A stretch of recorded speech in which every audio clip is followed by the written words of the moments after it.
Olá, amigos, sejam muito bem-vindos. Nós continuamos então o nosso estudo do livro Perispírito, de Zalmino Zimmermann, e nós falaremos hoje de um assunto bastante complexo, né, que introduzimos já no nosso encontro anterior, quando iniciamos o capítulo 5 e fizemos um trabalho, né, especificamente sobre a questão das provas na dimensão científica, né? O capítulo é o capítulo sobre as provas da existência do perispírito, e nós achamos que seria importante e acreditamos que seja falarmos, né, do que sejam provas, das formas de raciocínio em ciência. E fizemos um trabalho não exaustivo, né, porque cada um dos tópicos que abordamos pode ser ainda ampliado e muito. E, inclusive, alguns não foram tocados, né, poderíamos falar do raciocínio, né, da lógica bayesiana, que é muito interessante, né, e tudo isso hoje para lembrar, né, que é muito complexo falar de provas. Então, mesmo na ciência, né, mesmo nos laboratórios acadêmicos atuais. Nós pedimos então a nosso mestre que abençoe e ampare a todos e, sobretudo, que nós possamos aproveitar estes momentos para uma reflexão, para um estudo sério. A doutrina espírita, como nos alerta Allan Kardec, toca, né, em todos os aspectos importantes da vida. E o codificador tinha razão quando assim falou. Então, hoje nós vamos trabalhar a questão, né, das provas do perispírito. Vamos fazer, na verdade, um dos itens, né, que o autor sugere como um elemento de prova. Vamos partilhar aqui o nosso visual.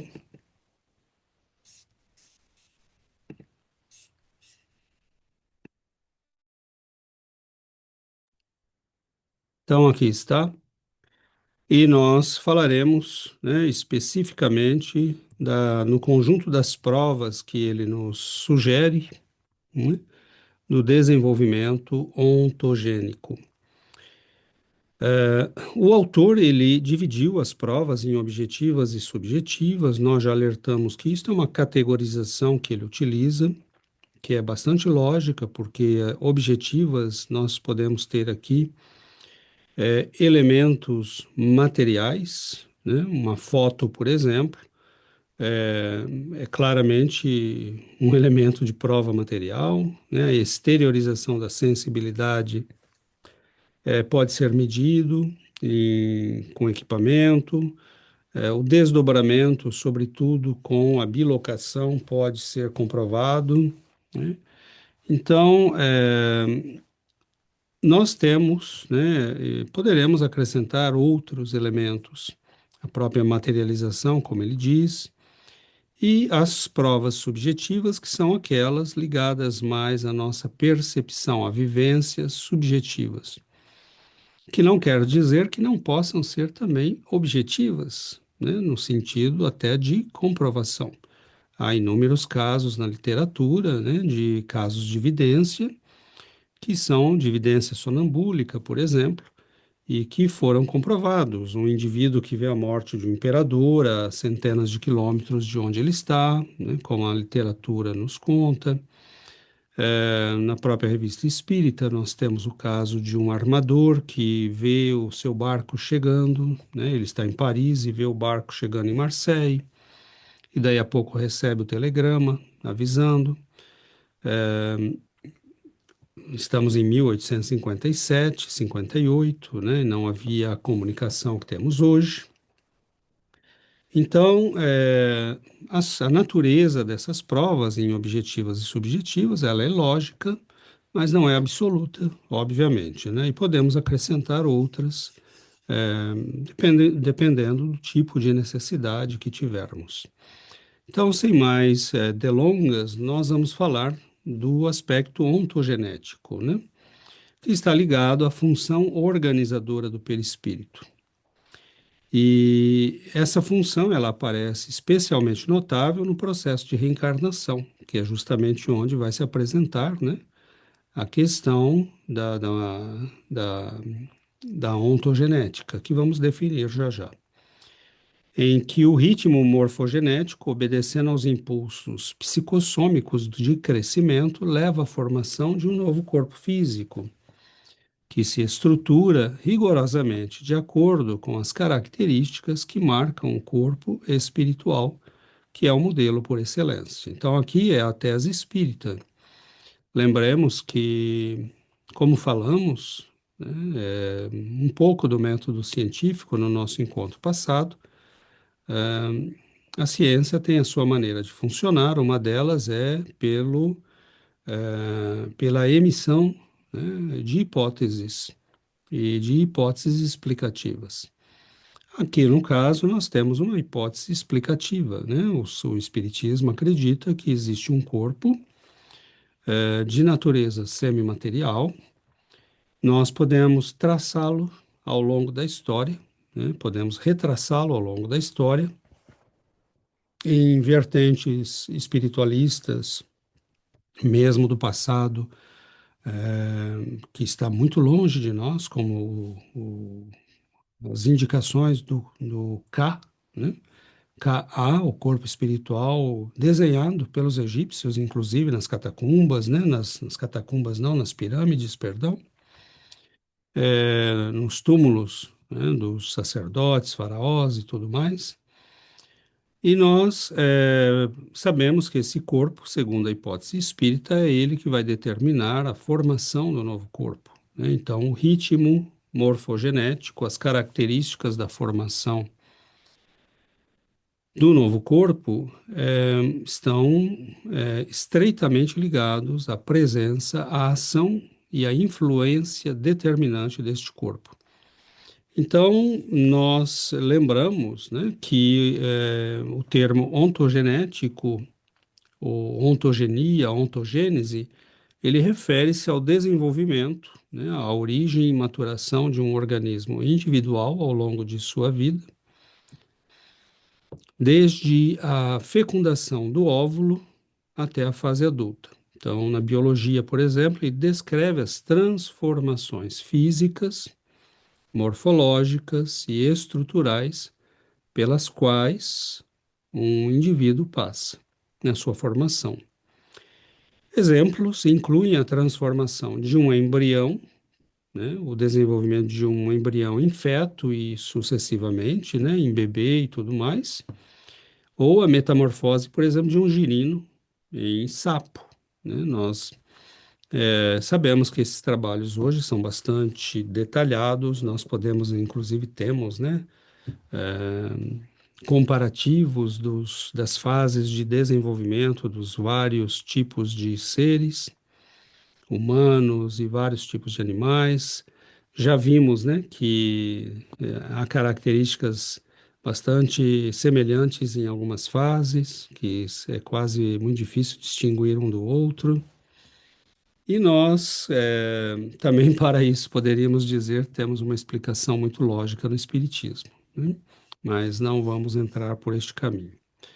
Então, isso dito, nós lembraremos aqui que estamos falando, por enquanto, de um processo que Dr. Zalmino chama de prova, porque nós, espíritas, temos a convicção desta hipótese, né? Porque ela nos foi, inclusive, revelada pela mediunidade, pelos livros, e revelada a Kardec numa época em que não se falava disso em lugar nenhum, né? Então, os espíritos trouxeram a Kardec esta informação preciosa e este elemento explicativo que tem um poder, né, explicativo e heurístico muito grande. No entanto, não podemos, como explicamos no nosso encontro passado, dizer que isso caracteriza uma prova no sentido da ciência atual, como já explicamos, né? Então, a ciência não é capaz de explicar o desenvolvimento ontogênico, embora alguns cientistas, como nós veremos, se aproximem bastante da hipótese espírita. E embora tenhamos pesquisas que estejam sendo feitas hoje, inclusive atualmente, realmente atualmente, né, grupos nos Estados Unidos, por exemplo, e mesmo pesquisadores aqui do Canadá, que não são espiritualistas, né, alguns trabalham realmente com a hipótese materialista, mas já chegaram a aproximações bastante interessantes, né, inclusive os trabalhos de Rupert Sheldrake, como nós já falamos aqui em alguns dos nossos encontros. Então, o desenvolvimento ontogênico, né, que chamaremos aqui também de uma das hipóteses espíritas, ele é capaz de explicar o processo de formação do corpo físico, da fecundação até a fase adulta, né? As células-tronco, por exemplo, ele é capaz de explicar, né? Nós lembramos aqui a imagem, né, do campo magnético que organiza as limalhas, né, a limalha de ferro conforme a sua configuração, a configuração do campo.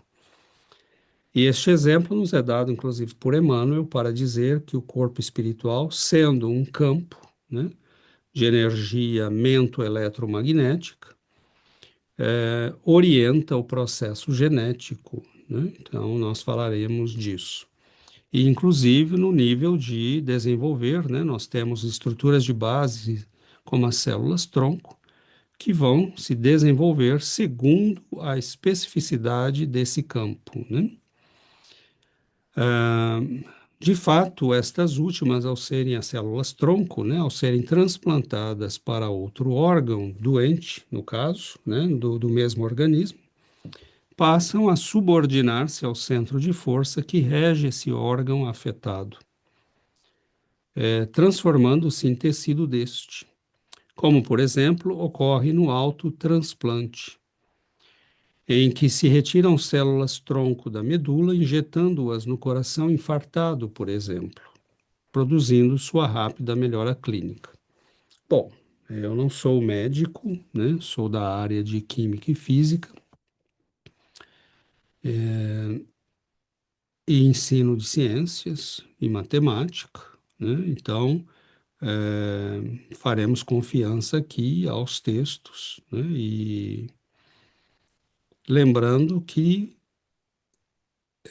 o que nos é dito, né, nesse aspecto com relação ao desenvolvimento ontogenético, à formação de doenças, à cura, né, para explicar processos que envolvem o aspecto mental, tanto no desenvolvimento quanto na solução de problemas orgânicos, de doenças, tudo isso tem um conjunto de provas que nós poderíamos dizer de evidências bastante sólido, né? Hoje os trabalhos sobre o efeito da mente sobre o corpo físico, né, é algo absolutamente reconhecido na ciência, isso ninguém tem dúvida, né? Inclusive os efeitos placebo e nocebo, temos livros e mais livros escritos e que não têm necessariamente nada a ver com espiritualidade. O que acontece é que eles não sabem como explicar, né? E aí, se nós usarmos o raciocínio abdutivo, usando a lógica de Peirce, por exemplo, né, nós veremos, como explicamos anteriormente, que podemos enumerar hipóteses explicativas, né, prováveis causas, mas nenhuma delas tem a solidez que encontramos, né, na tese espírita.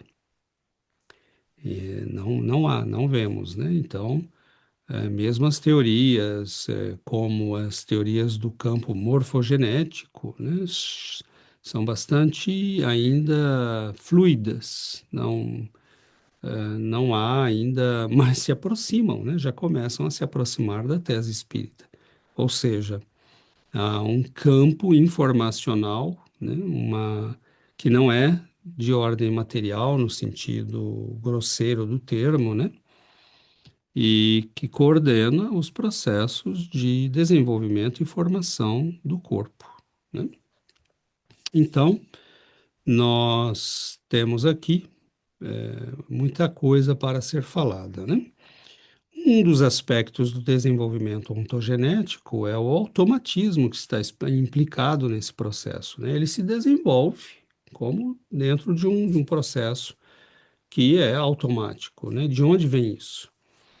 É compreensível salientar que o princípio inteligente, no decurso das eras, né, plasmou em seu próprio veículo de exteriorização as conquistas que lhe alicerçariam o crescimento para maiores afirmações nos horizontes evolutivos, dominando as células vivas de natureza física e espiritual, como que empalmando-as a seu próprio serviço, de modo a senhorear possibilidades mais amplas de expansão e progresso, sofre no plano terrestre e no plano extraterrestre as profundas experiências que lhe facultarão, no bojo do tempo, o automatismo fisiológico, pelo qual, sem qualquer obstáculo, executa todos os atos primários de manutenção, preservação e renovação da própria vida.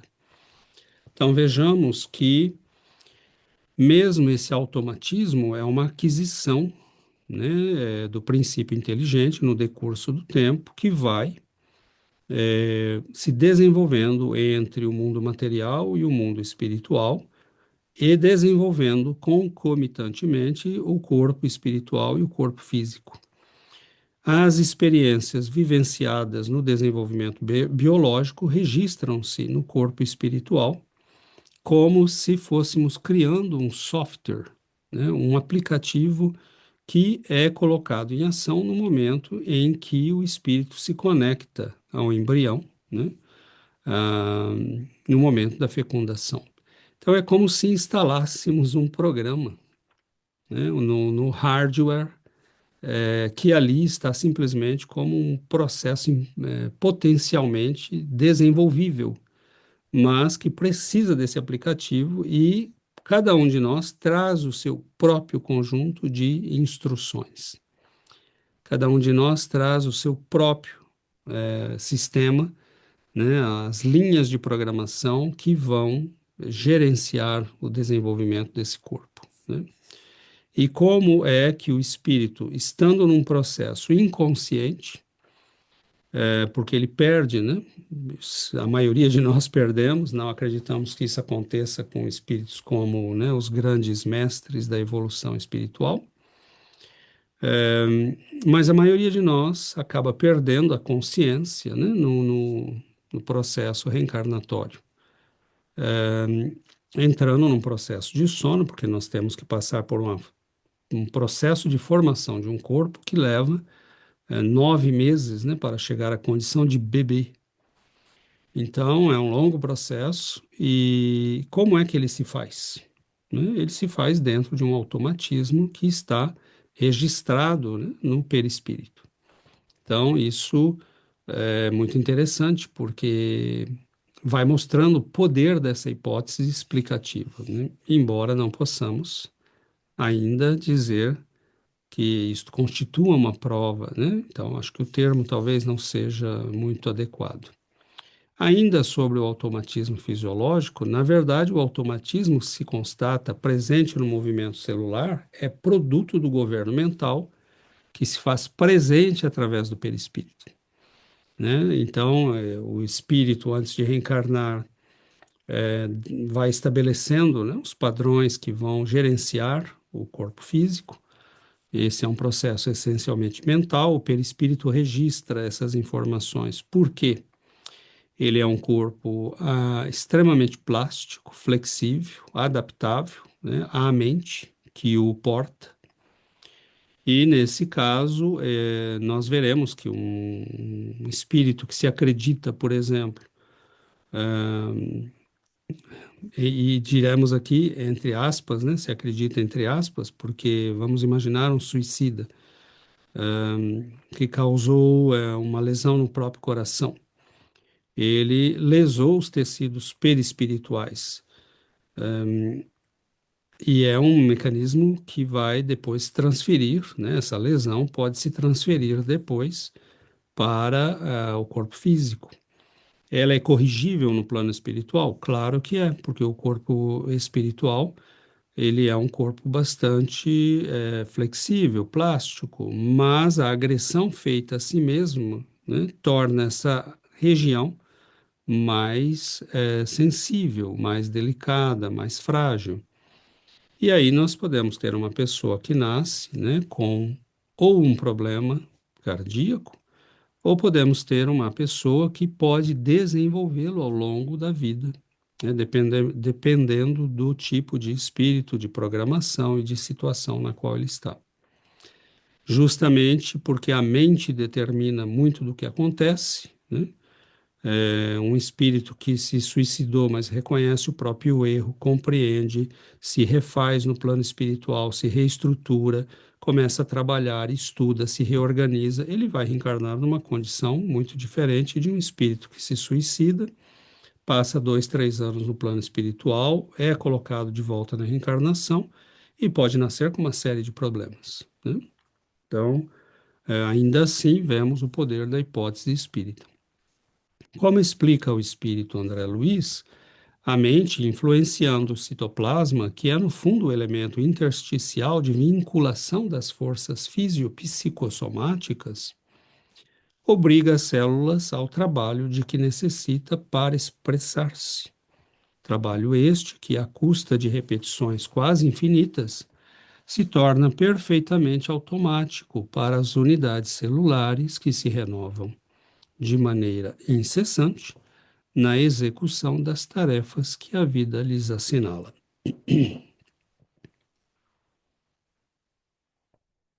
Então, vejamos bem,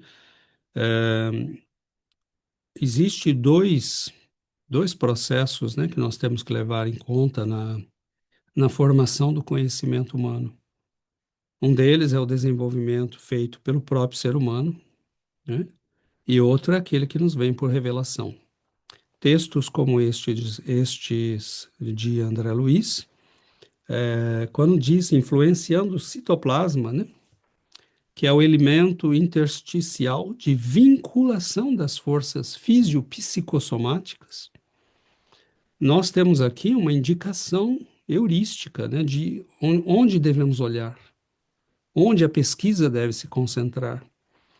E nós, às vezes, queremos o conhecimento pronto, né? Não é possível. André Luiz, os espíritos trouxeram a informação do perispírito, nos explicaram um monte de coisas. André Luiz nos dá indicações nos seus textos, falando das conexões entre. Se nós perguntarmos hoje, né, para a ciência, sim, nós reconhecemos, a ciência vai nos dizer, nós reconhecemos a ação mental sobre o corpo. Se uma pessoa se imagina vivendo uma perseguição, ela começa a produzir hormônios como adrenalina, por exemplo. Mas eles não sabem como isso acontece. Por que a mente dispara o processo glandular? Como? Onde está ligado esse processo? Então, André Luiz, ele nos dá indícios disso. Agora, ele não pode, né, vir aqui e fazer a pesquisa por nós, né? E nós temos que fazer a pesquisa.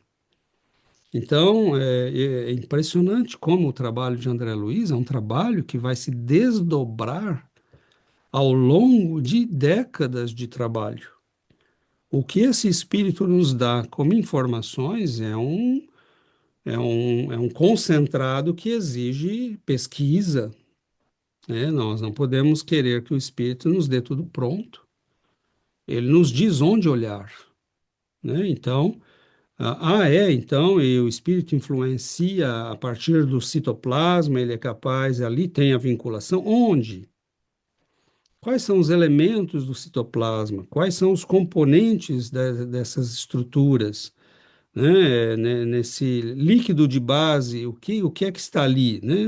São as mitocôndrias, ou Será que a ação é ali? Em que parte? Nós temos que pesquisar, né?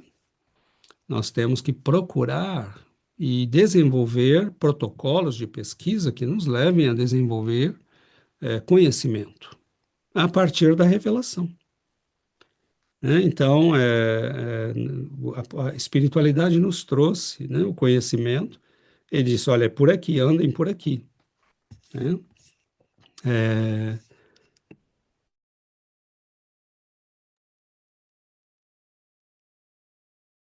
cabe a nós, né, fazermos o trabalho de busca, né? E na gênese, né, desses órgãos, por exemplo, ainda nos diz André Luiz, todos os órgãos do corpo espiritual, vejamos bem o termo, todos os órgãos do corpo espiritual, e consequentemente do corpo físico, e consequentemente do corpo físico. As duas coisas têm que estar ligadas, né? Portanto, construídos com lentidão, atendendo-se à necessidade do campo mental em seu condicionamento e exteriorização no meio terrestre. A mente, né, o princípio inteligente, o espírito, ele desenvolveu meios de vivenciar experiências, adquirir conhecimento e interagir com o meio material e com o meio espiritual. Diria ainda melhor, perispiritual. Vemos que alguns irmãos têm dificuldade na compreensão dessas coisas, o que é muito natural, né? Mas qual é a dificuldade se pensarmos que o corpo perispiritual, assim como o corpo, nós temos que partir do que conhecemos para irmos naquilo que não conhecemos. Nós temos um corpo físico que é feito da mesma natureza do mundo físico em que vivemos. Os átomos que compõem o nosso corpo são os mesmos que compõem a mesa, as paredes, o chão, as árvores. E é justamente por isso que tudo isto para nós é muito sólido, né? Porque o nosso corpo é feito da mesma matéria do mundo em que habitamos.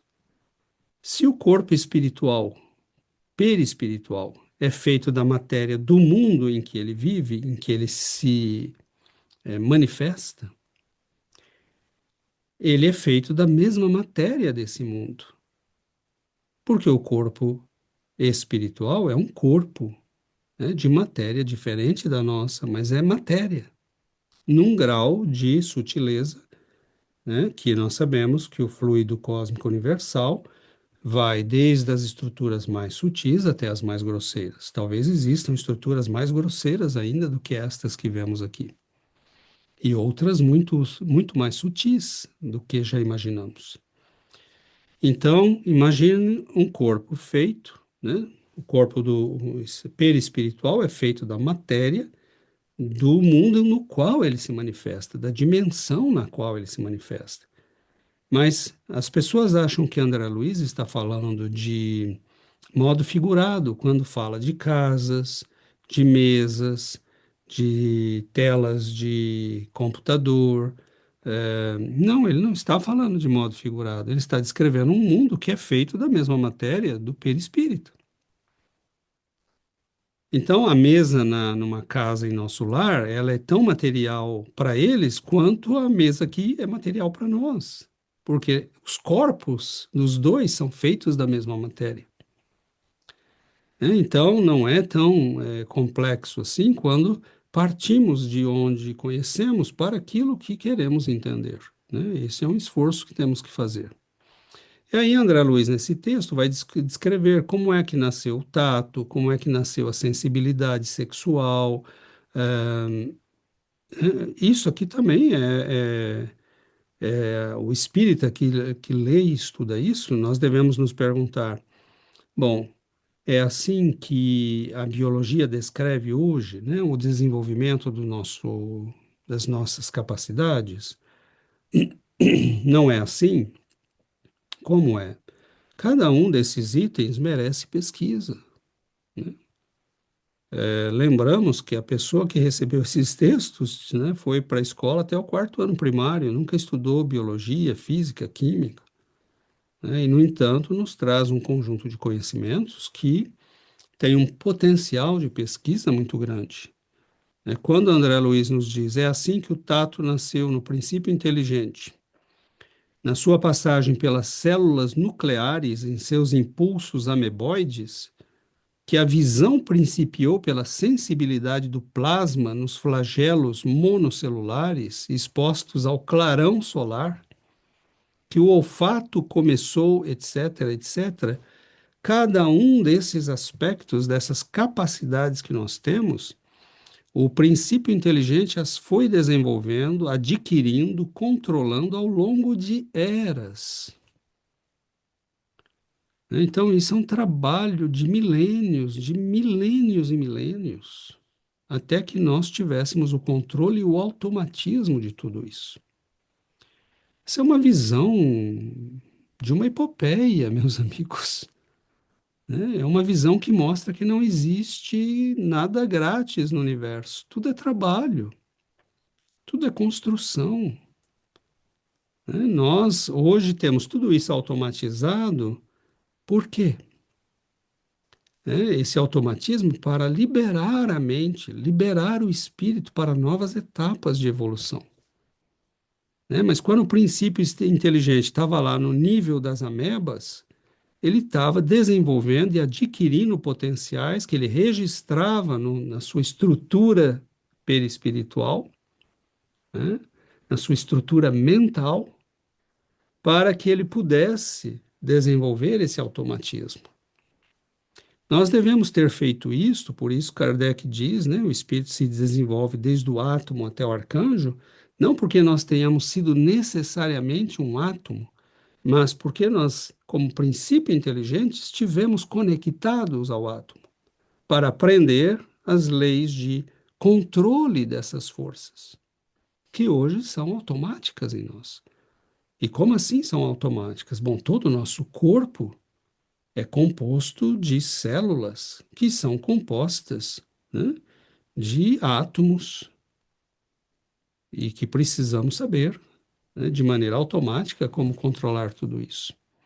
Como é que nós criamos as centenas de milhares de reações químicas que implicam, por exemplo, somente as enzimas, né?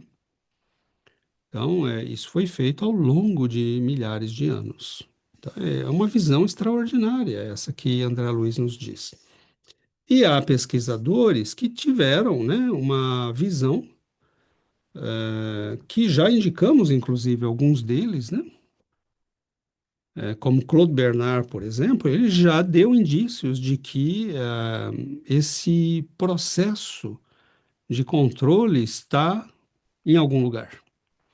Então, ele foi um médico e fisiologista francês, né, considerado o fundador da medicina experimental, deu seu nome principalmente à síndrome de Claude Bernard Horner. Devemos a ele as noções de ambiente interior e homeostase, que são fundamentais na fisiologia moderna, né? E ele diz no seu Introdução à la Médecine, o que diz essencialmente com o domínio, ou seja, o que se relaciona essencialmente com o domínio da vida, e não pertence à química, nem à física, nem ao que possamos mais imaginar, é a ideia geratriz da atuação vital, dessa atuação vital. Em todo o germe em vivo, há uma ideia dirigente a manifestar-se e a desenvolver-se em sua organização. Então, vejamos que interessante isso, né? É a intuição profunda do pensador, daquele que está diante desses fatos todos os dias na sua vida, no seu laboratório, na sua prática, e não tem como explicar a maravilha que é tudo isso, né? Então, nós temos uma ideia dirigente. Essa ideia dirigente, Rupert Sheldrake vai chamar de campo morfogenético, o Espiritismo chama de perispírito, né? Nós temos ainda o trabalho que é indicado por doutora Marlene Nobre, né, quando fala dos irmãos Bogdanov, físicos de renome da atualidade, que fizeram pesquisas, né, por exemplo, para na formação de um embrião você colocar todos os processos químicos, né, eh, eles vão analisar, né, por exemplo, a reunião de 1.000 enzimas, né, que estão implicadas nesse processo. Se você fosse, né, a reunião de 1.000 dessas enzimas de forma ordenada e perfeita no decorrer de bilhões de anos representa, na verdade, uma impossibilidade estatística.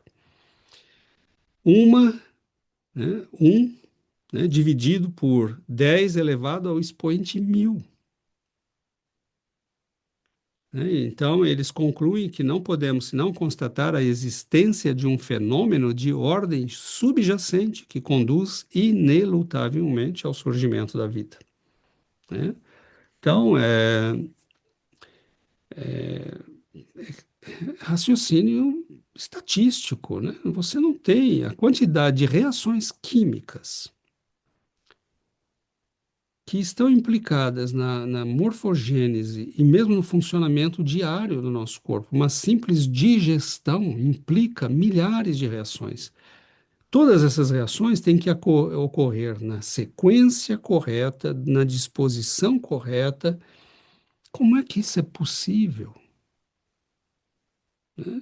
Nós lembramos aqui que 10 elevado a um expoente 1.000, meus irmãos, né, o mol, né, que é a unidade de matéria na química, é 6 vezes 10 elevado a 23. Né, são 6 sextilhões. Agora, 10 elevado a 1.000, né, em termos de probabilidade, é só para dizer, não dizer zero. Né, porque divide 1 por 10 elevado a 1.000 é zero com 999 zeros e um lá no final. Né? Então, é só para não dizer zero. Né? Então, existe uma probabilidade de 0,999 zeros e um lá no finalzinho. Quer dizer, é um pouco de bom senso, né? Quando gente como Richard Dawkins e outros, né, acham que a vida, o processo da evolução nos trouxe toda essa maravilha que é o universo, e nós não temos nada contra a ideia da evolução. Eu acho que ela faz parte do processo, né? Mas não só, né? Porque tem muita coisa aí que nós não sabemos ainda, né? O Murray Gell-Mann, ele vai dizer, né, não é possível existir nenhuma subpartícula atômica, por mais elementar que seja, sem que ela corresponda a um agente estruturador estranho ao domínio físico. Né? Estranho ao domínio físico é a mente, porque só assim poderá explicar-se a formação dessas mesmas partículas subatômicas a partir da energia cósmica em expansão. A Sheila Ostrander, né, e a Schroeder, elas também fizeram pesquisas nesse sentido, né, falando, por exemplo, aqui no final, né, um neurologista norte-americano descobriu que poderia atinar com vestígios do padrão de campo elétrico do membro cortado de uma salamandra. Outros cientistas, tomando de um glóbulo de protoplasma que deveria crescer no braço de um animal fetal, o colocaram no lugar da perna. Daí nasceu uma perna e não um braço, que supõe mais uma vez um campo organizador. Né? Essa célula já estava sob a influência de um campo organizador, né? Enquanto que outras vão se adaptar perfeitamente. Os campos morfogenéticos de Rupert Sheldrake, né, são estruturas invisíveis e organizadoras que atuam como moldes ou campos de forma para sistemas biológicos e não biológicos, como organismos vivos, cristais e moléculas. Eles não transmitem energia, mas sim informação, operando através do espaço e do tempo sem perda de intensidade. Isso é muito interessante, porque nós estamos na era da informação. E nós temos processos de grande envergadura física, como uma indústria todinha que pode ser gerenciada num aplicativo. né? Então, desde que conectemos as coisas de modo certo, transmitamos as informações através de campos eletromagnéticos, que tenhamos emissores e receptores que vão conectar e desconectar processos através da eletrônica.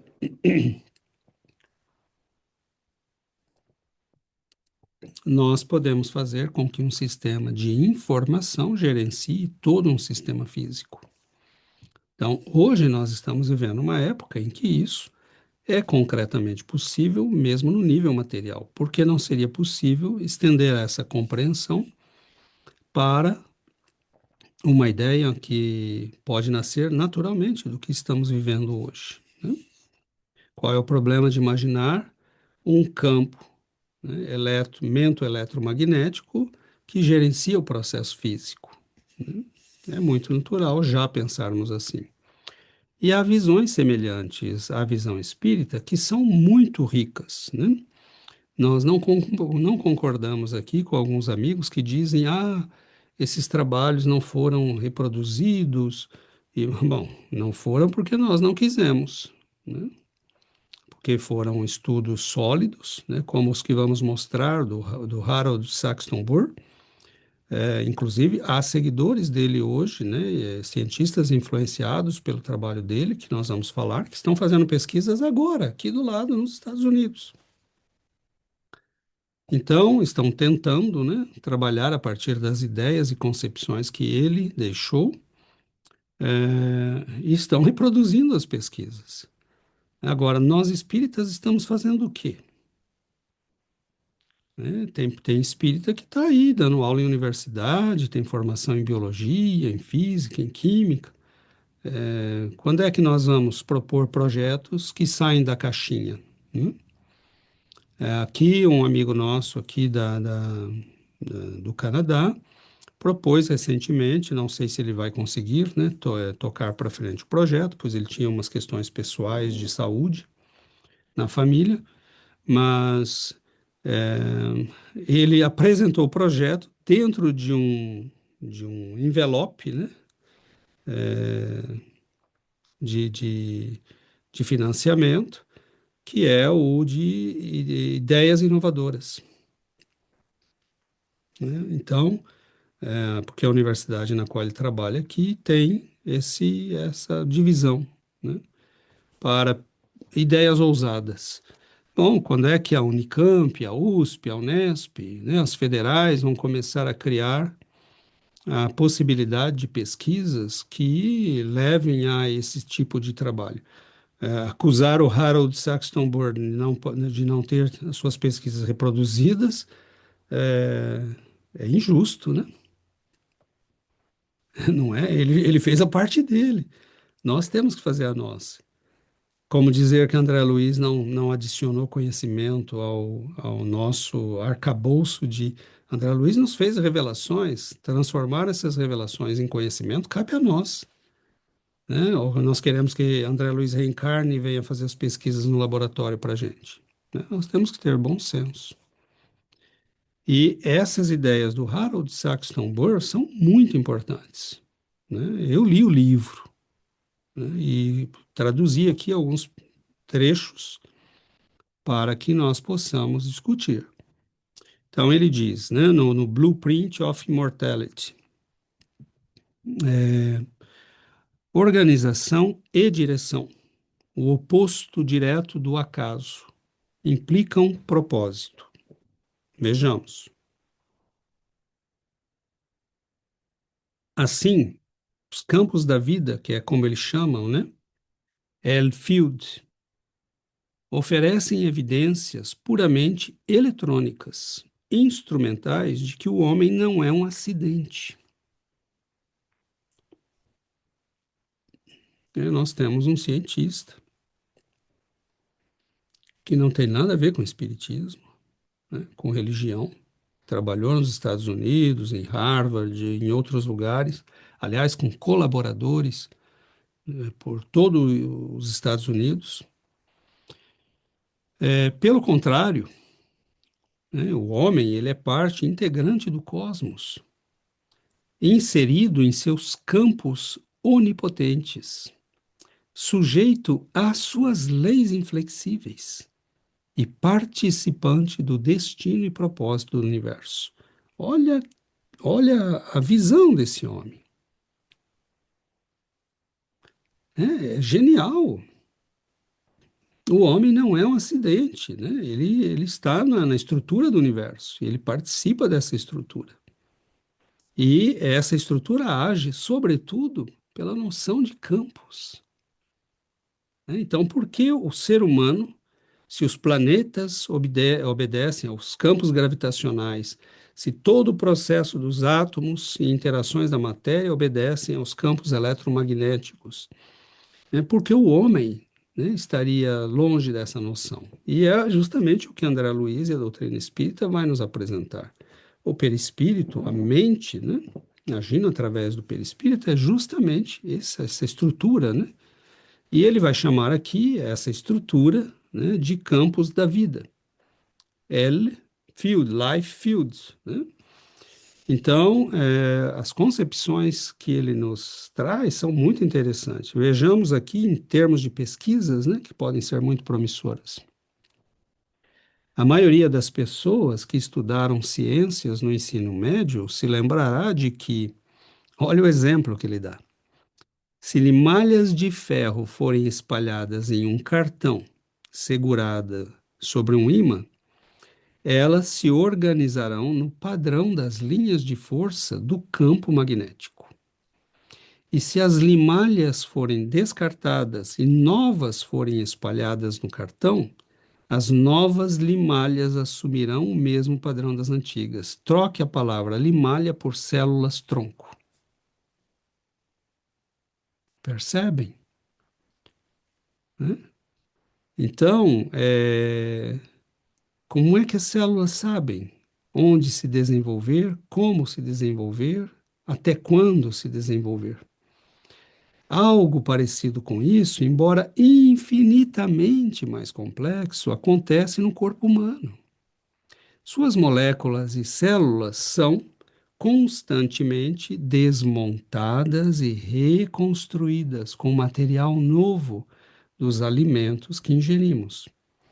Mas, graças ao campo L, né, controlador, as novas moléculas e células são reconstruídas como antes e se organizam no mesmo padrão das antigas. Meus amigos, que um cientista, né, não há muitas décadas de nós tenha escrito isto,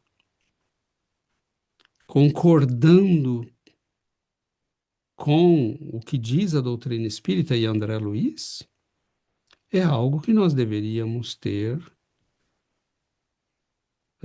como algo importante, né? E procurar investimentos, né? Empresários espíritas, vejam pesquisadores espíritas que queiram desenvolver esses trabalhos, essas ideias. Dr. Harold Saxton Burr deixou todos os protocolos, todos os anexos no seu livro, fotos dos instrumentos, descrição dos protocolos. É muito feio, né, nós acusarmos o cientista de não terem reproduções do seu trabalho, né? As reproduções devem ser feitas pelos que continuam o trabalho, e hoje elas estão sendo feitas nos Estados Unidos, mas, vergonhosamente, eu não tenho notícias de que isso esteja sendo feito no Brasil, por exemplo, né? Então, daqui a pouco nós vamos ter que abandonar, né, a terminologia perispírito, porque nós vamos ter que adotar a terminologia que esses indivíduos estão desenvolvendo, porque nós, por nós mesmos, não estamos fazendo nada, né? Então, me incluo aí, porque nós todos que somos da área científica deveríamos ter uma preocupação com isso. André Luiz nos deu os indícios de onde procurar, inclusive onde certas conexões se fazem, porque a ciência atual não sabe ainda como isso acontece, né? Agora, é claro que o processo é um processo de campo, né? Já há teorias, né, sobre como esses campos podem utilizar, né, as mitocôndrias, num nível quântico para agir, né, nessas estruturas. Então, tudo isso precisa ser pesquisado. Nós temos muito trabalho para fazer, né? Ler um livro como Evolução em Dois Mundos e achar que já está tudo resolvido, né? É, não tem sentido, né? Não tem coerência. Então, nos diz ele, aqui é o Dr. Harold, né, com uma parte dos seus equipamentos. Agora que o mistério foi resolvido, o campo eletrodinâmico do corpo serve como uma matriz ou molde que preserva a forma ou disposição de qualquer material nele vertido, por mais que o material seja alterado. É fantástico isso. Fantástico. E qual é a diferença aqui? André Luiz vai dizer campo mento-eletromagnético, né? Porque poderíamos dizer campo mento-eletrodinâmico, porque André Luiz vai incluir a mente, que é onde a ciência não chegou. E uma mente que vive antes de vir ao mundo e continua vivendo depois de deixar o mundo, né? O que a ciência atual não sabe. Então, o Espiritismo já está dando indícios de onde a ciência do futuro vai chegar, mas nós precisamos ajudá-la a chegar lá, né? Os especialistas, os estudantes espíritas da área de biologia, neurologia, morfogenética, né? O pessoal dessa área toda tem muito trabalho, tem muita ideia de doutorado dentro dos textos, né? Tem muita ideia para doutorado aqui, né? Muitos projetos de pesquisa podem sair desses textos. A técnica, né, ele vai dizer aqui os campos L, né, são detectados, ele explica como ele fazia. Aqui eu peguei só um trecho, né? Os campos L são detectados e examinados medindo-se a diferença de voltagem entre dois pontos na superfície ou próximos a ela no corpo vivo. Em homens e mulheres, as voltagens do campo podem ser medidas colocando-se um eletrodo na testa e outro no peito ou na mão.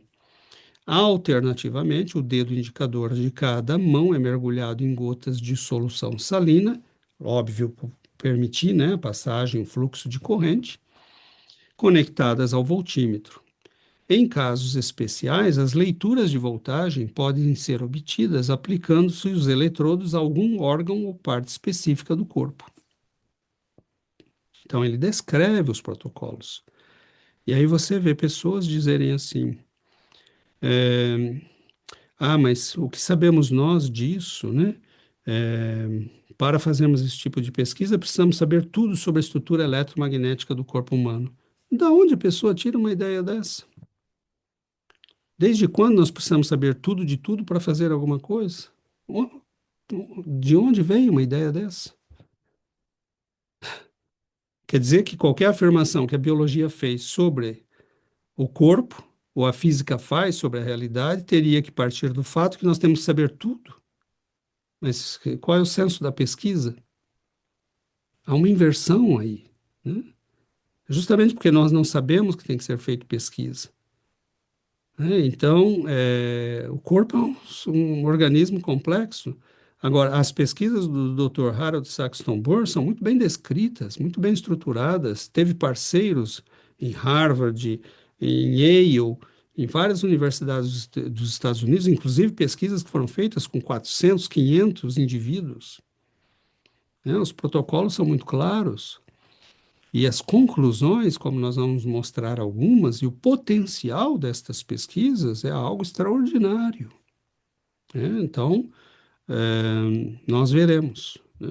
Por exemplo, quais são as perspectivas? Eu chamo aqui de perspectivas, né? Porque eu fico imaginando o que pode sair disso. Por exemplo, a malignidade no ovário, ou seja, a aparição de doenças no ovário, foi revelada por meio de medições de campo LIFE, né, campo do L, né, como ele chama, antes que qualquer sinal clínico pudesse ser observado. Meus amigos, vocês acham que as grandes indústrias farmacêuticas, os que ganham milhões de dólares por segundo, né, teriam interesse em desenvolver esse tipo de pesquisa? Claro que vai ser difícil reproduzir isso.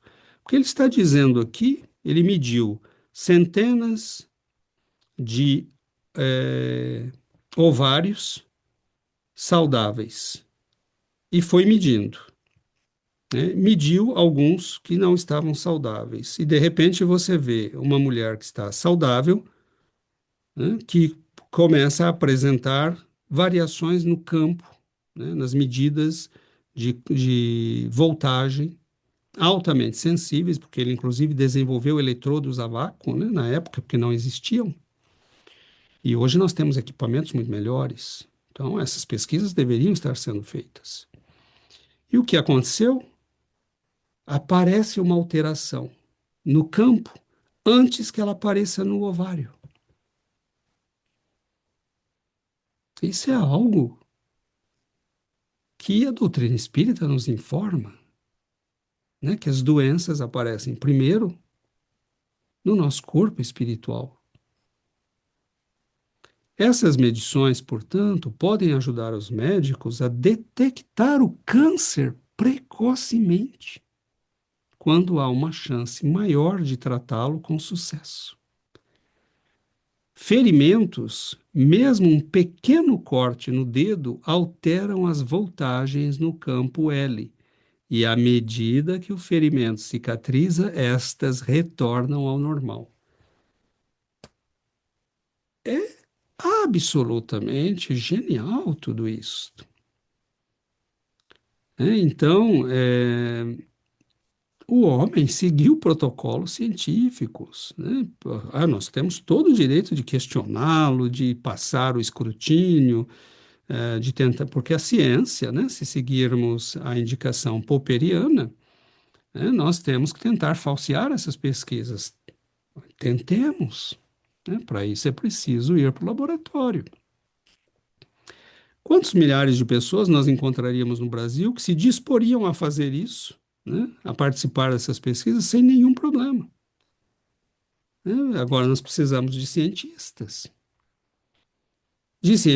que tenham acesso a laboratórios, ou de grandes empresários espíritas que financiem essas pesquisas, fornecendo material, né, financiando laboratórios,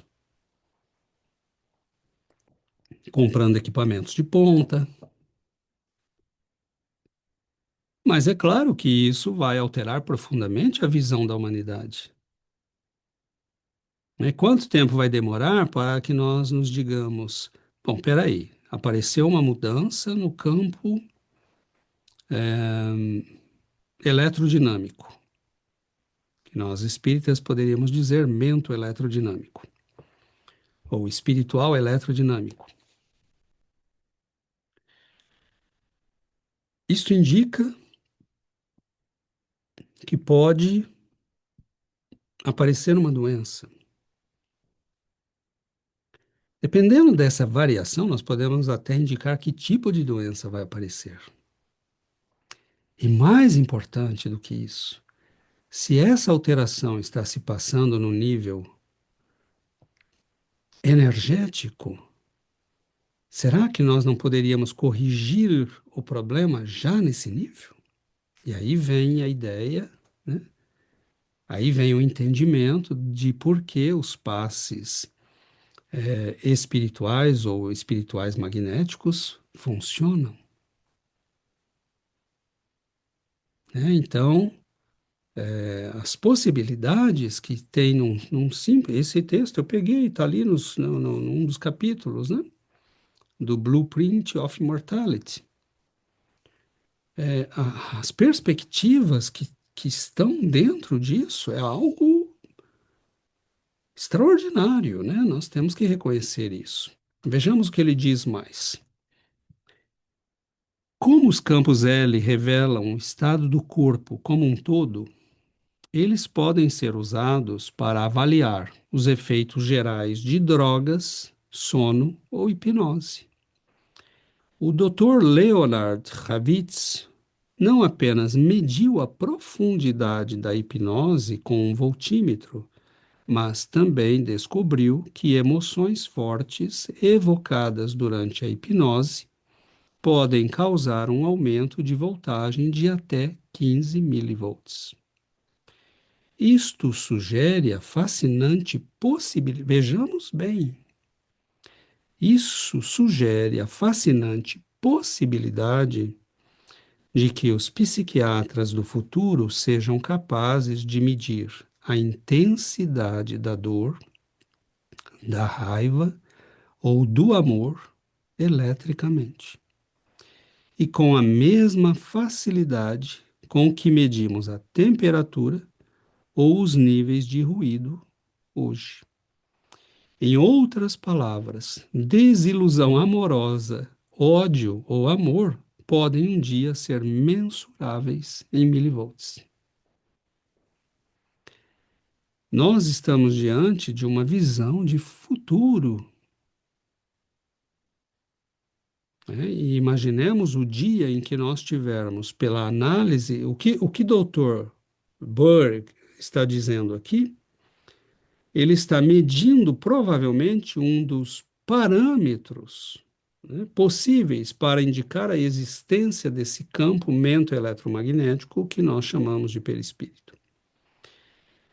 Mas dia virá em que nós teremos equipamentos, talvez até para escanear o ser humano e identificar essas zonas energéticas, né? E, por exemplo, identificar potenciais doenças. E nós teremos uma medicina essencialmente energética. Mas ao invés de recomendarmos uma cirurgia, né, o que também pode ser, né, interessante, nós teremos que desenvolver novos protocolos de saúde, inclusive entre os quais a possibilidade de tratamento, né, energético espiritual. Por que a fé funciona? Por que pessoas que têm fé adoecem menos? Por que pessoas que têm fé se recuperam mais rapidamente em cirurgias? Né? Por que pessoas que têm fé são mais resilientes? Por que pessoas que oram têm menos problemas? Então, é claro que existe um universo de descobertas, né, mas que são científicas igualmente. Diz ele ainda: como os campos da vida são dominantes e controlam o crescimento e o desenvolvimento de todas as formas de vida, a ciência médica poderá um dia encontrar maneiras de tratar diretamente a saúde do paciente eletricamente antes do surgimento dos sintomas físicos. Eu acabei de sugerir isto, né? Incluindo a ideia de tratamento espiritual. Ele pensa materialisticamente, né? Ele é um cientista materialista. Ele está dizendo se o problema se apresenta nos campos elétricos por diferenças de medida de voltagem, corrente, etc. Nós poderíamos tentar resolver o problema assim, né? Então,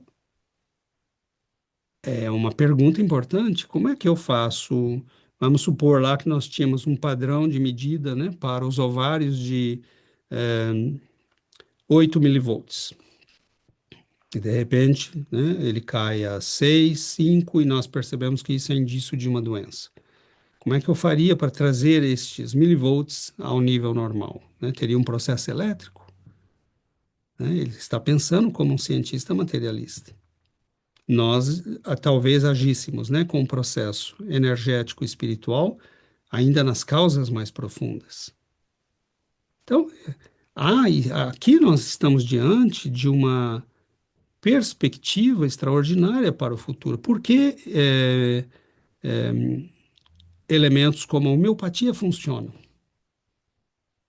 Será que não tem a ver com isso? né? Como estimular esse campo eletrodinâmico para que ele volte ao seu estado normal? Né? Não estará aí a explicação para a ação homeopática? Ou passe? Extraordinário, não? Quer dizer, nós precisamos realmente parar de achar que já entendemos Espiritismo e pensar que o que André Luiz, por exemplo, nos traz, né, está sendo repetido por pessoas que são da ciência dura, e nós achamos que lemos um texto do Evolução em Dois Mundos e que já está tudo resolvido. Não, ele ali só está dando indícios de para onde nós temos que ir, né? Está mostrando onde nós temos que olhar. Mas nós precisamos fazer pesquisa, né? E nós poderíamos dizer que, em alguns casos, há até indícios, né, do que nós chamamos a aura. Por exemplo, como o campo de força se estende além da superfície da pele, porque é um campo eletrodinâmico. Às vezes é possível medir as tensões do campo com os eletrodos a uma curta distância da superfície da pele. Olha os trabalhos de Albert de Rochat sobre a expansão da sensibilidade, né? A uma curta distância da superfície da pele, sem contato com ela. Então ele foi capaz de fazer medidas sem tocar diretamente, né? A uma curta distância. Isso mostra que é um campo verdadeiro que está sendo medido e não algum potencial de superfície. E foi uma crítica, né, que fizeram. E as críticas são muito bem-vindas, né? Nós não temos aqui ah, a ideia de que não deva ser criticado. Isso também é uma evidência adicional de que os L-fields têm as mesmas qualidades que os campos mais simples da física, porque podem produzir um efeito através de um espaço ou lacuna, sem quaisquer meios intervenientes visíveis, né? Então, nós sabemos que a aura é essa soma, né, justamente de perispírito e corpo físico. Corpo físico, ele é todo eletromagnético, evidentemente, nós somos feitos de átomos, né? Há diferenças de potenciais por todo o nosso corpo, né? Há campos eletromagnéticos, há ondas que são geradas, né? Podemos medi-las e juntemos a isso o campo espiritual, né? A mente e o perispírito. Claro que isso produz um conjunto energético, né, que André Luiz chama de aura. Poderíamos, então, ter aqui indícios, né, de que há a possibilidade, inclusive, de medir, porque vamos imaginar o potencial que tem isso. Se medíssemos a uma mesma distância para 50 pessoas diferentes, o que encontraríamos? Se medirmos para 50 pessoas saudáveis e 50 pessoas com câncer, o que encontraríamos? Vejam, o potencial de pesquisa que existe dentro disso. Nós precisamos de séculos para desenvolver tudo isso, né? Nós só estamos no início. E aí nós vamos ver, né, quando se fala de reprodução dessas pesquisas, já indicamos anteriormente os trabalhos do Dr. Hiroshi Motoyama, né, que nos Estados Unidos era um imigrante japonês que trabalhou inicialmente no Japão, depois me parece que ele veio para os Estados Unidos. Tem uma formação bastante variada, né, o que é comum em pessoas que têm interesses, né, formado em filosofia, psicologia clínica, fisiologia, fez trabalhos em teologia. Nós temos algumas referências, né, de indicações que já falamos aqui está o livro, né, Teoria dos Chakras, do Hiroshi Motoyama, e ele desenvolveu pesquisas, né, ele inventou um aparelho, o AMI, Apparatus for Meridian Identification. Ele tentou construir uma ponte entre as tradições orientais, que falam de chakras, meridianos, meditação, e instrumentação científica moderna. Ele tentou demonstrar experimentalmente a existência dos chakras, dos meridianos e de interações mente-corpo sutis. E aí nós ouvimos pessoas dizerem: essas pesquisas não foram suficientemente reproduzidas, mas o que é que estamos esperando? Nós não podemos culpar o Dr. Motoyama por isso. Ele fez a parte dele, né?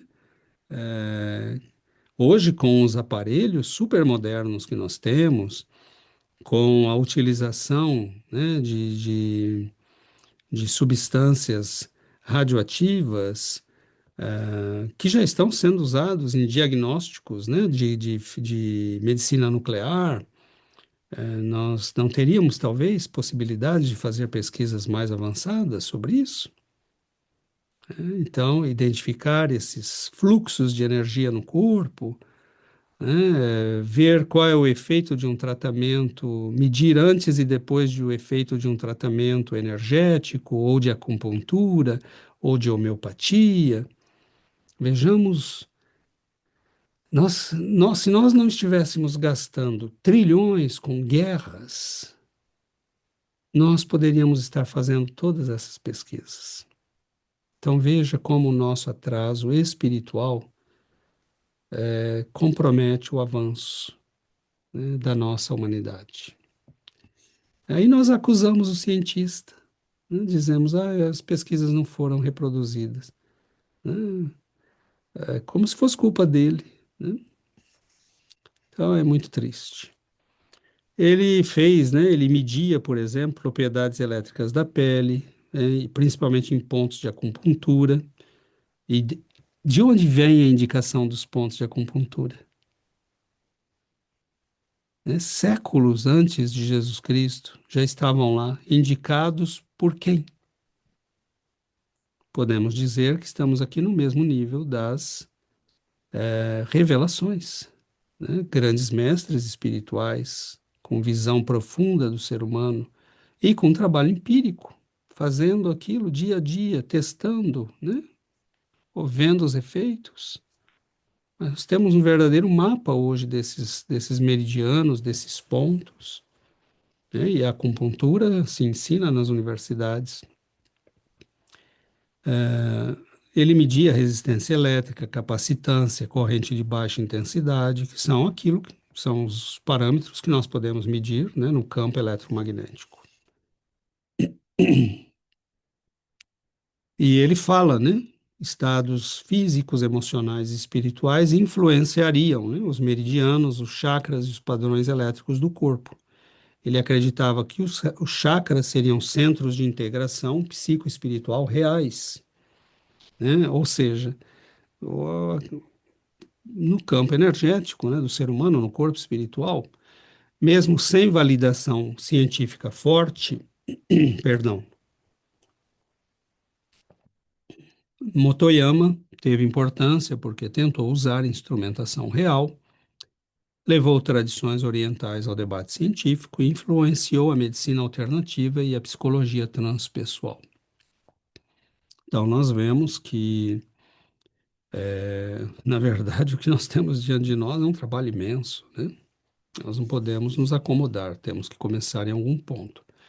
E finalizaríamos hoje falando dos trabalhos do Michael Levine, né? Ele é o investigador mais importante num projeto.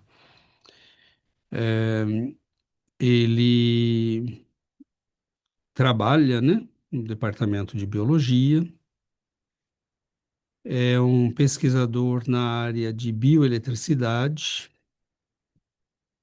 publica na área, né, de bioeletricidade, inteligência coletiva e outros. E ele faz trabalhos que são influenciados diretamente por Harold Saxton Burr. Então, é um jovem cientista, vemos pela foto, né? Você pode encontrá-lo facilmente no YouTube, mas já indico, né, é para o pessoal da biologia, porque é uma conversa realmente de biólogos, com alto nível de conhecimento, né? Tem algumas lives dele com pesquisadores. Sabe-se que ele está preparando livros na área. Há alunos dele que estão fazendo pesquisas em paralelo, né, orientados por ele, e que não têm uma visão espiritualista, né? Vi recentemente um aqui no Canadá, que é bastante materialista, na verdade, mas eles estão em busca desses campos da vida. né? E os trabalhos do Saxton Burr influenciam diretamente as pessoas. Ele reconhece isso, né? Não sou eu que estou dizendo, é ele. E ele reconhece diretamente isso como, né, uma influência direta desse pesquisador. Então, eles reconhecem a importância do que ele falou e todas aquelas perspectivas que ele anuncia, né, que nós algumas falamos aqui, esses indivíduos já entenderam o potencial que tem isso, né? Nós poderíamos identificar doenças antes que elas apareçam. Então, isso é muito bacana, né? É algo que seria fantástico. E tem aqui, né, um texto relativamente recente, né, no qual ele revisita, né, as teorias eletrodinâmicas, né, da teoria do campo eletrodinâmico de Bohr e do Northrop, né, que era aquele filósofo e escritor que escreveu, na verdade, um livro muito um best-seller, né, o encontro entre o Oriente e o Ocidente. E nós colocamos aqui, né, a tradução desse resumo. Harold Saxton Burr, dizendo, inclusive, porque ele reconhece, né, o trabalho, ele revisita esse trabalho. Harold Saxton Burr foi um biólogo que trabalhou entre as décadas, isso é o Michael Levine escrevendo, as décadas de 30 e 50 em um importante conjunto de problemas relacionados à organização biológica e à origem de formas de vida complexas. Ele foi um pensador profundo, sugerindo um foco complementar em conceitos de campo, além da ênfase em modelos de partículas e da integração de conceitos da física e da filosofia em seu trabalho. Ele desenvolveu inovações na técnica eletrofisiológica e as utilizou para realizar um amplo levantamento experimental da bioeletricidade no crescimento normal e patológico. Aqui, neste artigo, né, reviso brevemente seu artigo clássico com o filósofo Northrop, a teoria eletrodinâmica da vida no contexto dos avanços nesta área nas últimas décadas. O artigo é bastante pequenininho, mas tem páginas de referências, né? Porque ele faz uma análise da significação disso nas últimas décadas. Com base nos recentes progressos, fica claro que Bohr foi um pensador perspicaz e visionário. Então, né, isso contraria um pouco a visão de alguns irmãos aí, que ouço dizer, né, acham que não há contribuições importantes da parte dele. Que, aliás, não é o caso, né, do Dr. Hernani Guimarães Andrade, que reconhece essas contribuições como extremamente importantes.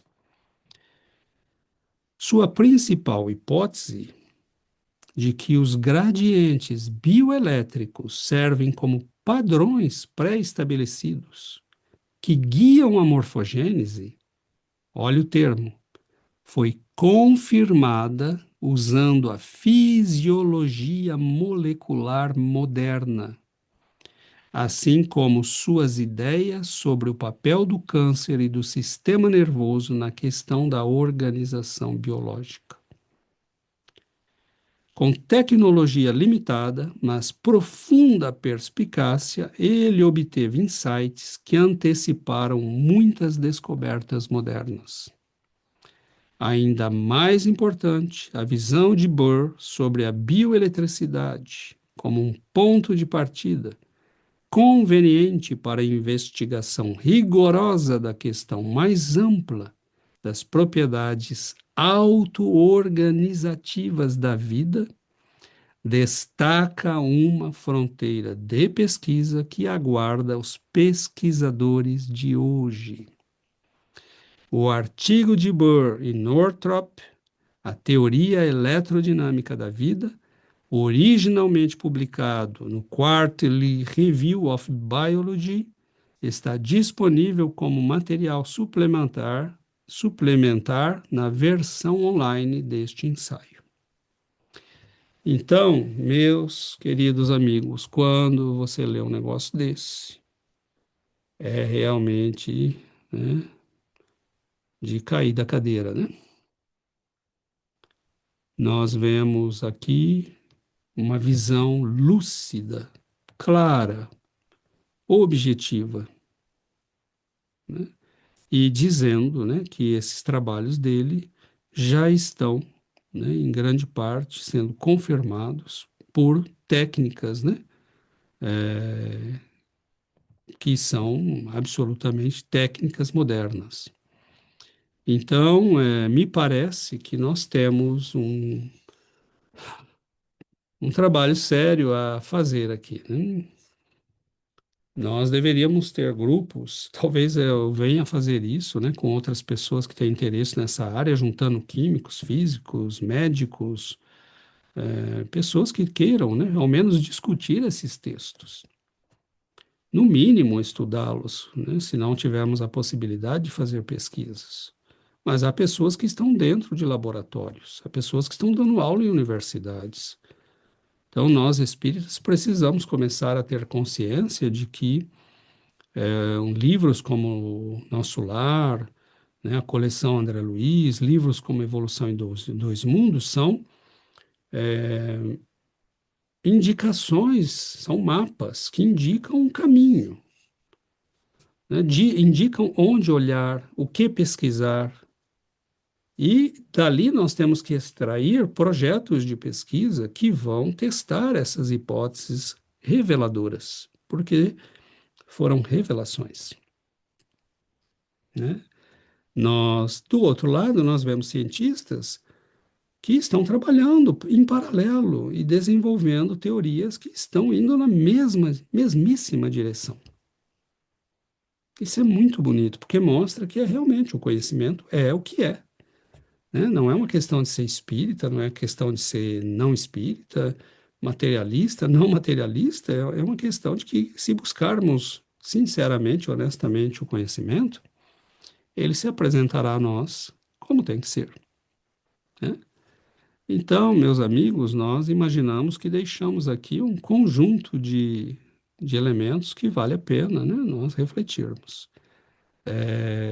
Não podemos chamar de provas, né, a teoria espírita da ontogênese, né, não podemos dizer que, mas ao mesmo tempo, a própria ciência atual, né, Michael Levine diz, né, os trabalhos dele, do Saxton Burr, né, falando desse campo organizador da forma e do papel dele na gestão do desenvolvimento morfogenético, está, né, praticamente concluído, no sentido de que seus resultados estão sendo reproduzidos, testados e validados. O que é esse campo? É aí que entra a doutrina espírita. Qual é o papel da mente? É aí que entra a doutrina espírita. Mas não vai demorar para eles perceberem isso. E o livro em si, né, é muito interessante, porque eles mediram, inclusive em árvores, a influência das fases da Lua, né, para dizer justamente está tudo conectado. O universo é um grande campo de interações entre campos, né, e eles viram alterações nas medidas de potencial das árvores, dependendo das fases da Lua, das explosões solares. Hoje existem pesquisas, artigos científicos publicados sobre o efeito das fases do Sol e das explosões solares sobre o ser humano, sobre a geração de terremotos, né, sobre a incidência de doenças, de enxaquecas, por exemplo, que nas fases em que temos explosões solares aumentam. Tudo isso está sendo publicado em revistas científicas, não estou aqui inventando nada, não. Posso dar as indicações para quem quiser. Então, nós precisamos, né, entender que cedo ou tarde, que venha no meio espírita, né, ou não, a verdade vai aparecer. Agora, qual seria a vantagem do meio espírita ligado a essas pesquisas? porque nós sabemos muito mais por revelação do que o cientista que está no escuro ainda, né? Ele não sabe o que está por trás disso. Ele está chegando lá, né, pela análise dos efeitos, pelos parâmetros que ele está conseguindo medir. Ele está indo às causas, né? Estamos aqui num raciocínio bayesiano. Ele está indo às causas prováveis. Enquanto nós já sabemos onde vai chegar. Então, nós poderíamos acelerar esse processo com pesquisas direcionadas. Tudo virá no seu tempo. Mas nos entristece muito quando algumas pessoas dizem André Luiz não trouxe nada, né? Ele não trouxe, ou somos nós que somos preguiçosos e não estamos fazendo o nosso trabalho, né? Então, que nós pensemos a respeito. Finalizamos por aqui, agradecemos, né? E esperamos que um dia isso possa ser visto por pessoas que possam reagir e tirar ideias, né, disso tudo. Muito obrigado, amigos. Que o Senhor nos abençoe, que nós possamos continuar estudando esta doutrina maravilhosa que é o Espiritismo, né? Que nos coloca em face de compreender o passado e abrir uma visão para o futuro. Nós estamos vendo aí o que virá, né? Que Jesus nos abençoe, nos ilumine e que nós possamos continuar estudando, aprendendo. E aqueles que chegarem, né, até o final são poucos, né? Nós vemos que na internet hoje são vídeos de 15 segundos que todo mundo vê. Quem chegar ao final de uma exposição de 1 hora e tanto, né, recomende a outros, divulgue, leve para grupos de estudo, para que nós possamos aprender juntos, né? Eu não tenho aqui a pretensão de ser dono de verdade nenhuma. O que nós procuramos é estudar a doutrina, tentar compreender, né, em face de todo o universo de pesquisas e conhecimentos que temos diante de nós. Não podemos fazer isso sozinhos, né? Temos que ter amigos que participem, colaborem e contribuam, né? Então, o nosso agradecimento, o nosso abraço a todos, que Jesus, esse Mestre divino, de amor e bondade, de luz e compaixão, nos ilumine e nos proteja a todos. Muito obrigado.